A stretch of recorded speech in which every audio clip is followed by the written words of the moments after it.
Thanks so much for watching the Weekly Report. I'm Francesca Maxime. Here's a look at the top stories making headlines all around the world this week. Well, the streets of Ramallah were full of people celebrating after an historic vote of overwhelming support for Palestine, seeing the UN recognize Palestine as a state. And Republicans and Democrats continue to fight over spending cuts and tax increases in talks over the fiscal cliff. Starting tomorrow, they will have 1 month to figure it out. If not, the U.S. could sink into a second recession. Meanwhile, the number of Americans seeking unemployment benefits fell by 23,000. It is the second straight week of drops after applications rose after Superstorm Sandy. And finally, this is one Santa that you wouldn't mind paying a visit to you. $100,000 in his pocket, ready to dole out to Sandy victims. He'd rather not say who he really is and let Santa and those $100 bills do all the talking.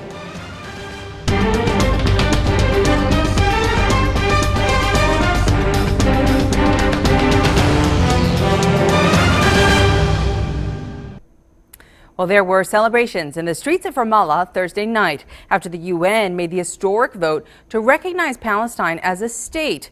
The measure won overwhelming support, with 138 countries voting for it and only 9 against. One of those countries opposing the bid, though, was the United States. As Secretary of State Hillary Clinton said, the decision will only end up hurting peace talks. There were massive cheers on the streets of Ramallah Thursday night after word spread that the United Nations had overwhelmingly voted in favor of recognizing Palestine as a non-observer state. I want to say a few words about the unfortunate and counterproductive resolution at the United Nations General Assembly that just passed, because it places further obstacles in the path to peace. However, Palestinian leader Mahmoud Abbas sees this as a significant win, not only for his region, but with his standing in the international community, particularly after years of failed peace talks with Israel. But Israelis say the true test will be when leaders return to the region and are open to direct negotiations. I know that they're celebrating tonight in Ramallah. But the truth is, when the party's over and when people wake up tomorrow morning, they'll see that nothing has changed. The only way forward is not meaningless theater at the United Nations. The only way forward is to have meaningful peace talks.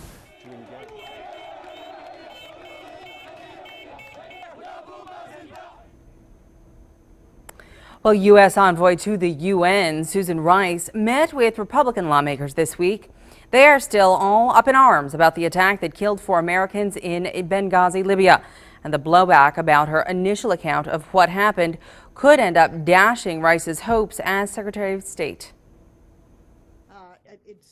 After hour-long talks with UN envoy Susan Rice, GOP lawmakers were unhappy with the Obama administration's handling of the Benghazi episode.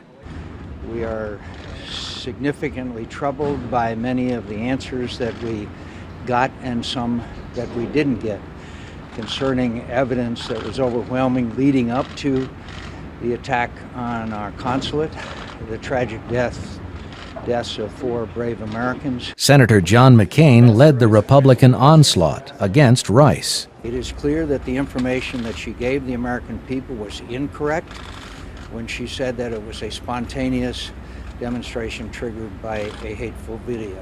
It was not. People don't bring mortars and rocket-propelled grenades to spontaneous demonstrations. Rice, who went on the Sunday talk shows 5 days after the Benghazi assault, has been accused by Republicans of misleading the public. It was unjustified to give the scenario as presented by Ambassador Rice and President Obama 3 weeks before an election. Several leading Republicans have said they would oppose Rice's nomination for Secretary of State, a position she is tipped to win. The meeting with GOP lawmakers came after McCain appeared to have softened his stand on rice following a sharp rebuke from Obama during a press conference last week.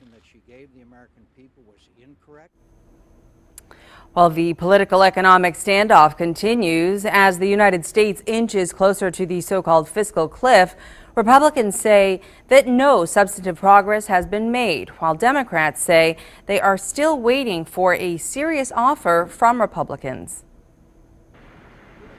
U.S. Treasury Secretary Timothy Geithner met with congressional leaders to build consensus on tax hikes and spending cuts. But as both sides emerged from the private talks, agreement appeared elusive. Republicans know where we stand. We've said it, we've said it, we've said it so many times. The president has said the same thing. It's been weeks, at least 2 weeks, since we met at the White House. We're still waiting for a serious offer from the Republicans. I was hopeful we'd see a specific plan for cutting spending.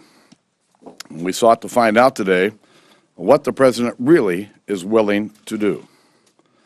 Listen, I remain hopeful that productive conversations can be had in the days ahead, but the White House has to get serious. At issue are steep across-the-board cuts to the Pentagon and domestic programs. The expiration of the Bush-era tax cuts on income and investments is also on the cards. That combination would wring more than $500 billion in the first 9 months of 2013. Vice President Joe Biden went to a Costco superstore to combine some shopping with publicity. He called on Congress to take action to avoid reversing the upswing in consumer confidence. So, folks, you just look around here. Consumer confidence is growing, and the last thing we need to do is dash that now by being unable to extend the middle-class tax cut. The president is said to have taken his re-election as an endorsement from the voters of his wide-ranging tax and spend proposals, a centerpiece of his campaign.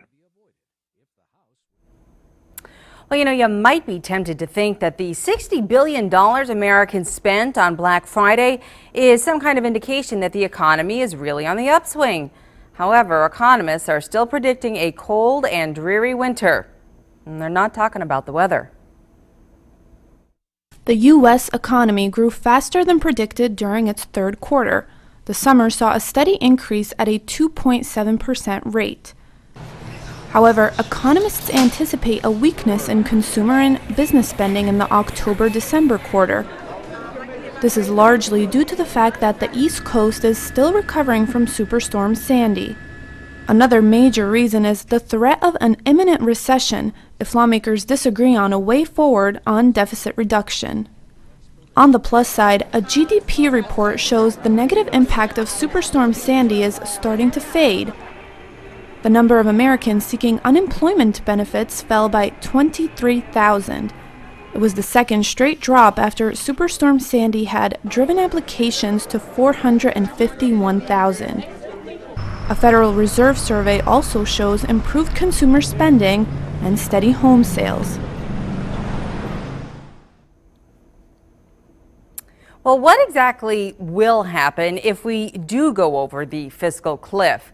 The United States will likely dive into a second recession, but President Obama says he is not going to let that happen. President Barack Obama says both parties in Congress will reach a framework on a debt-cutting deal before Christmas. Obama is optimistic that the country can avert this financial disaster. He met with middle-class Americans at a White House event on how to avoid the dreaded fiscal cliff. I'll go anywhere and I'll do whatever it takes to get this done. It's too important for Washington to screw this up. Now's the time for us to work on what we all agree to, which is let's keep middle-class taxes low. That's what our economy needs.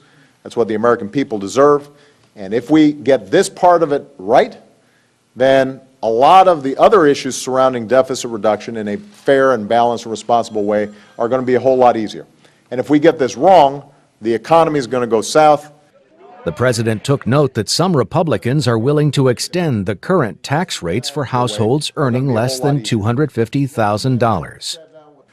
And I'm glad to see, if you've been reading the papers lately, that more and more Republicans in Congress seem to be agreeing with this idea that we should have a balanced approach. So if both parties agree we should not raise taxes on middle-class families, let's begin our work with where we agree. Meanwhile, on Capitol Hill, House Speaker Boehner said Republicans are committed to working with the president, but raising taxes on the top 2% would be a big mistake. The goal here is to grow the economy and control spending.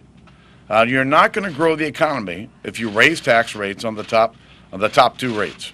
It'll hurt small businesses. It'll hurt our economy. It's why this is not the right approach. Boehner reiterated the GOP position that the tax breaks should be extended across the board. Well, in New Jersey Friday, a freight train derailed in the southern part of the state after crossing over a collapsed bridge. As a result, gallons of hazardous chemicals have spilled from one of the cars. It happened in Paulsboro, New Jersey, at a crossing near the Delaware River, not far from Philadelphia, Pennsylvania. Video of that scene showed several cars partly submerged right into the creek. One car was shown at a near vertical angle from the bridge bed into the water. Police say vinyl chloride, a highly toxic and flammable industrial chemical, spilled out from one of the train cars. At least 18 contractors working in the area complained of respiratory distress, and people who live nearby were advised to remain indoors. Look at that. Well, if you are looking to buy a new home, then you might want to get it soon. 30-year mortgage rates may be at an all-time low right now, but prices are slowly rising. Standard & Poor's says the housing market is bouncing back brick by brick. Good news, the U.S. housing market is in the midst of a recovery. That's according to a report released by financial giant Standard & Poor's. I think it's good for everybody. It claims new home sales rose to its highest in 2 years. Sales of previously occupied homes are near a 5-year high. And to round out the trifecta of good news, home prices rose from 0.3% to 3%. That number may sound small, but it's providing a big boost. Construction spending climbed to its highest in 3 years. Employees at Manhattan's Prince Lumber say they've noticed the spike. The past, I would say, month or two, we've been very, very busy here. It trickles down. We get more business. Our boss gets more profits, turns the profits over to us, and we go out and spend our money. Experts say each newly built home creates an average of 3 jobs per year and generates about $90,000 in tax revenue. More building also means more building materials. New Jersey plumbing sales rep Howard Ostro says his business increased over the past 2 weeks. Now, is that related to Sandy, though, or do you think just the recovery of the economy? No, it's the hurricane. Definitely the hurricane. You know, it's unfortunate that a lot of people lost their homes, but business is good. Hopefully it'll pick up. There's a lot of rebuilding to be done, and it should be good for the next at least 6 months, a year. The housing market spikes affects more than just realtors and construction workers. New home sales usually means more appliances and furniture, so it's good for retail. And more construction means more pickup trucks. Chrysler, Ford, and GM have all said the demand for their trucks are rising. It makes the whole world go round nice and easy.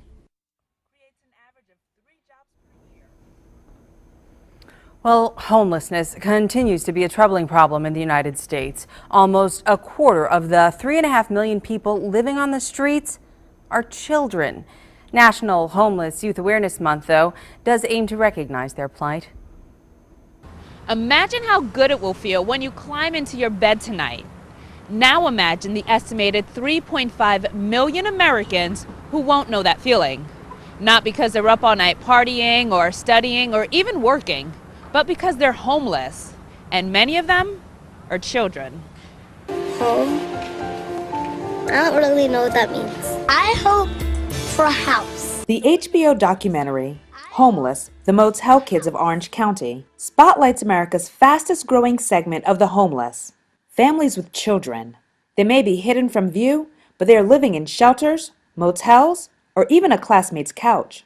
In New York City, nearly half of all homeless are children. When you talk about the homeless, there's a stigma. Bonnie Stone, president and CEO of homeless charity Women in Need, says there are many issues contributing to homelessness, but the main cause for families in NYC, poverty and lack of affordable housing.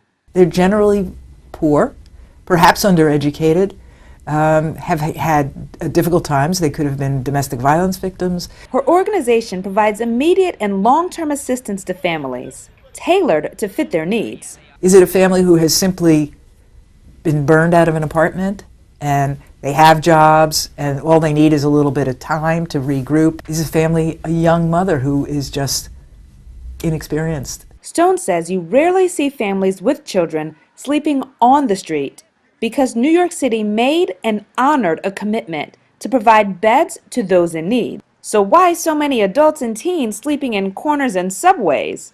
They're probably mentally ill and they won't come in. And enormous efforts are made to bring them in. And there's a space for them. She says if you see someone asking for money, while it may pull at your heartstrings, there are better ways to help. They will not starve if you do not give them money. There are places for them to stay if they can be convinced to come in. And you're better off, I think, working with organizations who can actually work to help them rebuild their lives. For Ebru News, I'm Fami Redwood. Well, 1 month after Hurricane Sandy hit, large areas of the New Jersey shoreline are still uninhabitable as state lawmakers get a first-hand look at the damage and prepare to work on rebuilding and storm protection issues. They've heard about the destruction, they've seen the pictures, but Thursday a group of lawmakers saw for themselves the terrible damage Sandy caused at the Jersey Shore. It was enough to bring Assembly Speaker Sheila Oliver to tears. These communities have basically had their whole revenue infrastructure pulled out from under them. You're going to see businesses that aren't going to be collecting sales tax. You're not going to see tourists be able to visit for a while. That has major implication for mayors and governing bodies that have to decide where they get the financing to collect garbage and offer the other municipal services. The group visited the shredded casino pier in Seaside Heights, where the remains of the submerged Jetstar roller coaster have become the iconic image of Sandy's wrath. Eventually, the structure will be pulled from the surf.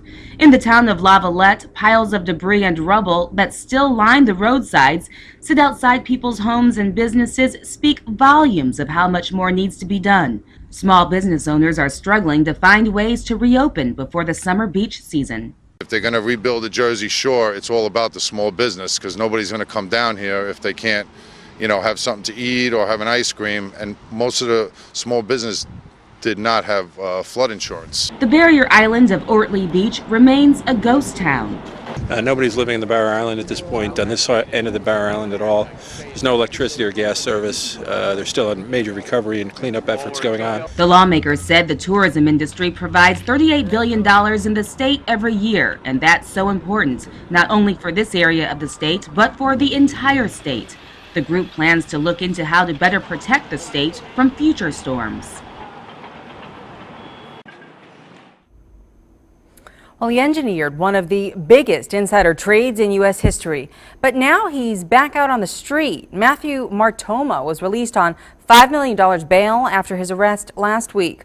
A former hedge fund portfolio manager, Martoma is accused in this case. A former hedge fund portfolio manager, Mathew Martoma, is accused in the largest insider trading fraud case in history. He was released on $5 million in bail money, though his movements were restricted. Martoma must post $2 million in cash or property by next week to satisfy the new bail requirements. Martoma was arrested last week on charges that he helped to engineer one of the largest insider trading frauds in history. Well, we're talking about the largest losses ever attributed to one insider trading transaction. That is, it is alleged that SAC Capital managed to avoid losses and sell short so as to produce total gains and averted losses of $246 million. That's $250 million in just a two-day period, which is dwarfing any other kind of insider trading transaction. Martoma exploited an acquaintance with a medical school professor. He used him to get confidential advance results from tests of an Alzheimer's disease drug. This is the usual way in which insider trading cases develop. You catch an intermediate figure, a person who is halfway up the food chain, and you give them this terrible choice. You either are going to implicate your superiors or you are going to face prison time that could be in excess of 10 years. Given the losses that were involved here, the sentencing guidelines would at least advise a sentence range of well in excess of 10 to 15 years. Martoma is the fourth person associated with SAC Capital to be arrested on insider trading charges in the last 4 years. But Cohen has not been charged with any crime. Well, BP is being temporarily suspended from new contracts with the U.S. government, the Environmental Protection Agency says. That is because 2 weeks ago, BP agreed to plead guilty to charges involving the deaths of 11 workers on the Deepwater Horizon oil rig, which exploded and sank in April of 2010, setting off the nation's largest offshore oil spill. BP will also plead guilty to lying to Congress about how much oil was spewing from the blown-out Macondo well. The agency says the suspension is due to BP's lack of business integrity, as demonstrated by the company's conduct with regard to the Deepwater Horizon blowout, explosion, oil spill, and response. Well, the Macys Thanksgiving Day Parade is known for great family fun, but rarely for any mystery. But this year, part of the confetti strewn about actually turned out to be confidential, shredded police documents. Maria Sandoval has more. It happened right here on the Upper West Side during Thanksgiving Day weekend, when confidential police documents became part of the confetti. According to WPIX, badly shredded documents that are still legible contain social security numbers, banking information of undercover agents, as well as information on Romney's motorcade. Have been 3 million people struggling to find a job. This is possibly from when the governor visited Hofstra University during the presidential debates. A piece of confetti even had the insignia of the Nassau County Police. We got a chance to speak to the department, and this is what they said. The Nassau County Police Department is very concerned about the situation. We'll be conducting an investigation into this matter, as well as reviewing our procedures for disposing of sensitive documents. For now, there is still no information on how the confetti got into the parade or who's responsible. I have no confirmation that a police officer was involved. I just know there's an investigation and they're looking into all matters. Macys maintained that the confetti used were brightly colored and that police documents were never used. Reporting from Manhattan, New York, this is Maria Sandoval for Ebru News. Well, a man posing as a secret Santa is stunning people in New York and New Jersey by handing out $100 bills to people affected by Superstorm Sandy. The wealthy businessman doesn't want his face to be seen on camera, but will give away $100,000 over the Christmas holiday season. Secret Santa started his East Coast visit in Elizabeth, New Jersey, handing over the $100 bills marked with a red Secret Santa stamp. Wearing a red shirt and hat with the word elf written on the back instead of a Santa suit, Secret Santa received an emotional hug from one storm victim, an unemployed mother of 4. She was stunned, asking the man if he was serious. I'm serious. Merry Christmas. I have birthdays back to back, Christmas, and it's like I have no income right now, and oh gosh. Oh, I feel like I just got $1 million. It's only 100, but God is good all the time. An emotional Elsa Hernandez said the money would allow her to visit her granddaughter, who was due to undergo surgery. And how do you have money to make it over there? They just gave me this. In Staten Island, New York, another storm victim was overwhelmed. She received 4 $100 bills. Unemployed with a 2-year-old daughter, she said the money will go towards Christmas presents and her toddler's next birthday. We lost our whole house. I had 2 properties and we lost everything. We were on the beach. So the house is gone. Trying to get our life back in order. It's going to take a while, but we're trying. Secret Santa took up the holiday tradition from a close friend who for years handed out bills each December to unsuspecting strangers in thrift stores, food pantries, and shelters. His friend died in 2007 after giving away more than $1 million to strangers in mostly $100 bills. The current Secret Santa will not divulge his name, nor does he allow his face to be photographed. He says he is setting an example and hopes others will follow. All in the spirit of giving. All right, well, thank you so much for watching this week's Weekly Report. I'm Francesca Maxime. Please join us again next week for more headlines from all around the world. Have a great weekend.